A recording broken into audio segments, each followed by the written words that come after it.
Abutin na lang isang buwan kaya kailangan na i-upload to. Kahit nga inuupang babaeng to, walang makakapigil. So yarn, maganap pa ng Father's Day. Ngayon ko lang talaga siya may edit. Sorry naman. Itong ate ko talaga ang vlogger ng pamilya pero dahil busy siya, ako na ang magtutuloy. Tagapagmana yarn, 8 AM na ang usapan namin sa GC hanggang si 8:30 hanggang 9 AM na kami nakaalis. Basta sa ngalan ng buffet, gigising ng maaga yan. Napagplanuhan talaga ng family namin na Father's Day is magpo-buffet kami. Dahil nga may nakwento yung kapatid ko na meron silang madalas kainan na buffet at may paanlilitsyon. Gusto mo yon? Gusto ko yon. Charis, ang arte mo. At yung kapatid ko ang nagsabi nun, kaya dapat ikaw ang may sagot. Charis. At dahil dalawa lang din kami, dinala na lang din namin sila. Kaysa magdala pa sila ng isang helicopter, ay ang OA. Tapos na namin sunduin ay nauna na kami kasi nga mas maganda na rin para kahit paano kung kayang i-reserve, may reserve. Ano, ang gulo mo, Jack. After 1.5 hours or 2 hours, nakarating na rin kami dito sa Bustos, Bulacan. Galing pala kami ng QC, kaya mabilis lang din yung biyahe kasi nag-expressway kami. Finally, nakarating na rin kami dito sa Rico's Buffet. Meron silang sariling parking. Kasya din yung mga ilang sasakyan. Nagkataon din naman, pagdating namin dito is meron pang bakante na isa. Excited ang babae yan, nakala mo may pa-reserve. I think 11 or 11:30 na kami nakating neto and sa mga oras na yan is malapit na rin yung family ko which is dalawang sasakyan sila or airplane pala. Nakikita ko na nga sa loob na maraming tao kasi nga Father's Day nung mga araw na yan.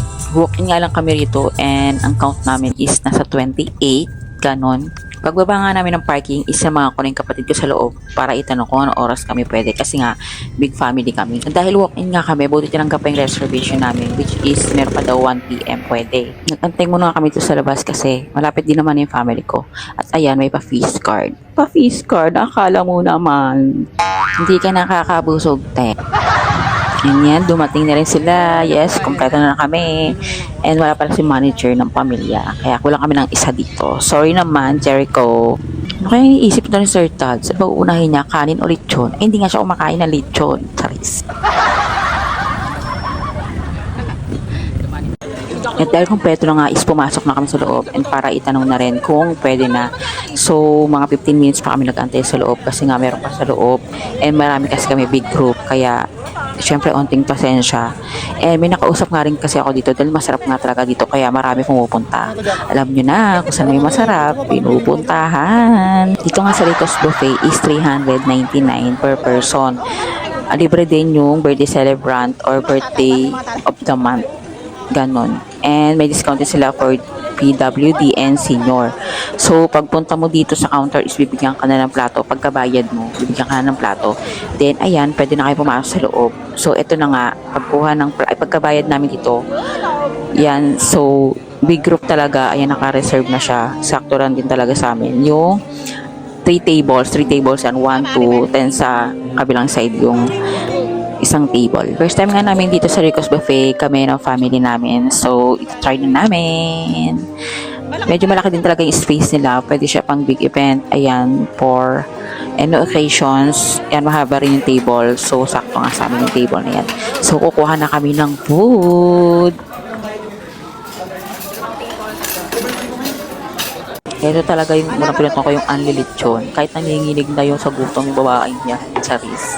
Hirap din talaga magkuha ng video, no? Lalo na pag gutom ka na. So, onti lang din naman yung na-videohan ko ito. Pero yung mapagkain nila is yung may lechon, may pansit, merong palabok, meron silang meatballs, may menudo. Masarap yung menudo nila dito. And meron silang lumpia. Yan, may lumpia. And marami pang iba na Filipino food. Meron din silang fried rice. Meron silang fried rice and plain rice. Yung naman dito sa mga juice is meron pineapple, gulaman, and buko pandan ba yun? Basta ito yung naabutan namin. Then meron sa dessert, yung minituron, and meron ube yan, masarap yan. Then merong halo-halo. Meron silang buko pandan and coffee jelly, and meron din silang ginataang mais. So, ay naabutan namin dito, and masarap naman siya. And kainan na! Ang kinuha ko nga dito is yung plain rice, pansit, and yung chicken nila, menudo. Then, yung minituron.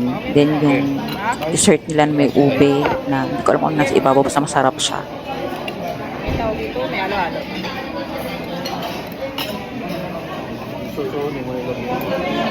Unang subo pa nga lang, dessert agad yung iniisip mo, kaya ka lumolobo eh.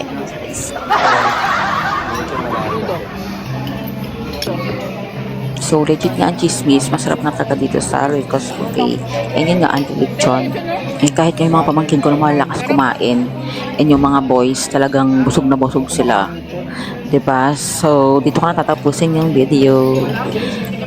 Thank you for watching. Bye! Karte mo.